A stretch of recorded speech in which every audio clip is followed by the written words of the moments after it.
ओम नमः पार्वती पत्य हर हर महादेव जय भोलेनाथ। हे परमपिता परमेश्वर शिवजी और पार्वती माँ, आज सावन के इस पावन सोमवार पर हम आपकी दिव्य व्रत कथा का श्रवण करने जा रहे हैं। हे भोलेनाथ, इस कथा को कहने और सुनने वाले सभी भक्तों की मनोकामनाएं पूर्ण करना। एक नगर में एक बहुत धनवान साहूकार रहता था, जिसके घर में धन की कमी नहीं थी। परंतु उसको एक बहुत बड़ा दुख था कि उसके कोई पुत्र नहीं था। वह इसी चिंता में दिन रात लगा रहता था। वह पुत्र की कामना के लिए प्रत्येक सोमवार को शिवजी का व्रत और पूजन किया करता था तथा सायंकाल को शिव मंदिर में जाकर शिवजी के सामने दीपक जलाया करता था। उसके इस भक्ति भाव को देखकर एक समय माता पार्वती जी ने शिवजी महाराज से कहा कि हे महाराज, ये साहूकार आपका अनन्य भक्त है और सदैव आपका व्रत और पूजन बड़ी श्रद्धा से करता है। आपको इसकी मनोकामना अवश्य पूर्ण करनी चाहिए।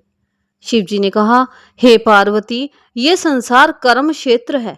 जैसे किसान खेत में जैसा बीज बोता है वैसा ही फल काटता है, उसी तरह मनुष्य इस संसार में जैसा कर्म करते हैं वैसा ही फल भोगते हैं। पार्वती जी ने अत्यंत आग्रह से कहा कि महाराज, जब ये आपका अनन्य भक्त है और इसको अगर किसी प्रकार का दुख है तो उसको अवश्य दूर करना चाहिए, क्योंकि आप सदैव अपने भक्तों पर दयालु होते हैं और उनके दुखों को दूर करते हैं। यदि आप ऐसा नहीं करेंगे तो मनुष्य आपकी सेवा तथा व्रत क्यों करेंगे। पार्वती जी का ऐसा आग्रह देख शिवजी महाराज कहने लगे, हे पार्वती, इसके कोई पुत्र नहीं है, इसी चिंता में यह अति दुखी रहता है। इसके भाग्य में पुत्र ना होने पर भी मैं इसको पुत्र की प्राप्ति का वर देता हूँ, परंतु ये पुत्र केवल 12 वर्ष तक ही जीवित रहेगा। इसके पश्चात वह मृत्यु को प्राप्त हो जाएगा।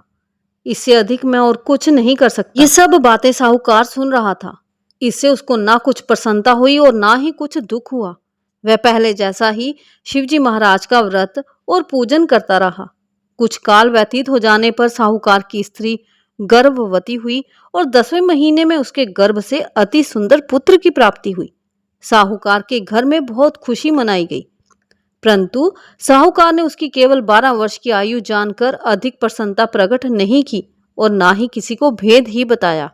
जब वह बालक 11 वर्ष का हो गया तो उस बालक की माता ने उसके पिता से विवाह आदि के लिए कहा, तो वह साहूकार कहने लगा कि अभी मैं इसका विवाह नहीं करूंगा, अपने पुत्र को काशी जी पढ़ने के लिए भेजूंगा।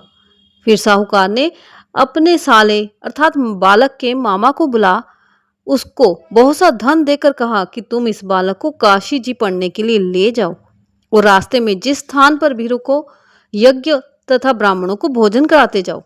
वह दोनों मामा भांजे यज्ञ करते और ब्राह्मणों को भोजन कराते जा रहे थे। रास्ते में उनको एक शहर पड़ा। उस शहर में राजा की कन्या का विवाह था और दूसरे राजा का लड़का जो विवाह कराने के लिए बारात लेकर आया था, एक आंख से काना था। उसके पिता को इस बात की बड़ी चिंता थी कि कहीं वर को देखकर कन्या के माता पिता विवाह में किसी प्रकार की अड़चन पैदा ना कर दें। इस कारण जब उसने अति सुंदर सेठ के लड़के को देखा तो मन में विचार किया कि क्यों ना दरवाजे के समय इस लड़के से वर का काम चलाया जाए। ऐसा विचार कर वर के पिता ने उस लड़के और मामा से बात की तो वह राजी हो गए।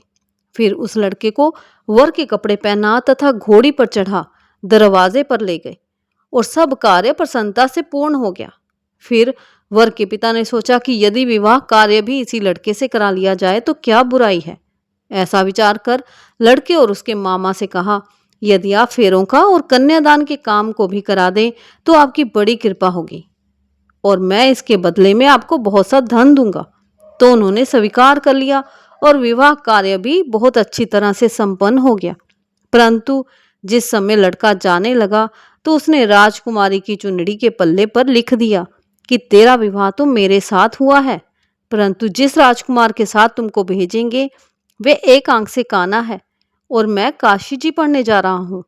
लड़के के जाने के पश्चात उस राजकुमारी ने जब अपनी चुनरी पर ऐसा लिखा हुआ पाया तो उसने राजकुमार के साथ जाने से मना कर दिया और कहा कि ये मेरा पति नहीं है, मेरा विवाह इसके साथ नहीं हुआ है, वह तो काशी जी पढ़ने गया है। राजकुमारी के माता पिता ने अपनी कन्या को विदा नहीं किया और बारात वापस चली गई। उधर सेठ का लड़का और उसका मामा काशी जी पहुंच गए। वहां जाकर उन्होंने यज्ञ करना और लड़के ने पढ़ना शुरू कर दिया। जब लड़के की आयु 12 वर्ष की हो गई, उस दिन उन्होंने यज्ञ रचा रखा था कि लड़के ने अपने मामा से कहा, मामा जी आज मेरी तबीयत कुछ ठीक नहीं है। मामा ने कहा, अंदर जाकर सो जाओ। लड़का अंदर जाकर सो गया और थोड़ी देर में उसके प्राण निकल गए। जब उसके मामा ने आकर देखा तो वह मुर्दा पड़ा है, तो उसको बड़ा दुख हुआ और उसने सोचा कि अगर मैं अभी रोना पीटना मचा दूंगा तो यज्ञ का कार्य अधूरा रह जाएगा। अतः उसने जल्दी से यज्ञ का कार्य समाप्त कर ब्राह्मणों की जाने के बाद रोना पीटना आरंभ कर दिया। संयोगवश उसी समय शिव पार्वती जी उधर से जा रहे थे। जब उन्होंने जोर जोर से रोने की आवाज सुनी तो पार्वती जी कहने लगी, महाराज कोई दुखिया रो रहा है, इसके कष्ट को अवश्य दूर कीजिए। जब शिव पार्वती जी ने पास जाकर देखा तो वह लड़का मुर्दा पड़ा था। पार्वती जी कहने लगी, महाराज ये तो उसी सेठ का लड़का है जो आपके वरदान से हुआ था। शिव जी कहने लगे, हे पार्वती इसकी आयु इतनी ही थी, वह ये भोग चुका। तब पार्वती जी ने कहा, हे महाराज इस बालक को और आयु दो, नहीं तो इसके माता पिता तड़प तड़प कर मर जाएंगे।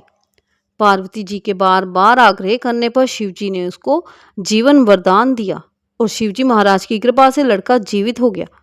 शिव जी और पार्वती जी कैलाश पर्वत को चले गए। तब वह लड़का और मामा उसी प्रकार यज्ञ करते तथा ब्राह्मणों को भोजन कराते अपने घर की ओर चल पड़े। रास्ते में उसी शहर में आए जहां उसका विवाह हुआ था। वहां पर आकर उन्होंने यज्ञ आरंभ कर दिया तो उस लड़के के ससुर ने उसको पहचान लिया और अपने महल में ले जाकर उसकी बड़ी खातिर की। साथ ही बहुत से दास दासियों सहित आदर पूर्वक लड़की और जमाई को विदा किया। जब वह अपने शहर के निकट पहुंचा तो मामा ने कहा कि मैं पहले तुम्हारे घर जाकर खबर कर आता हूं।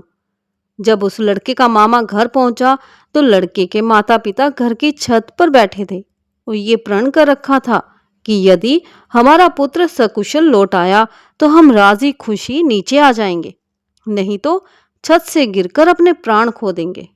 इतने में उस लड़के के मामा ने आकर ये समाचार दिया कि आपका पुत्र आ गया है, तो उनको विश्वास नहीं आया।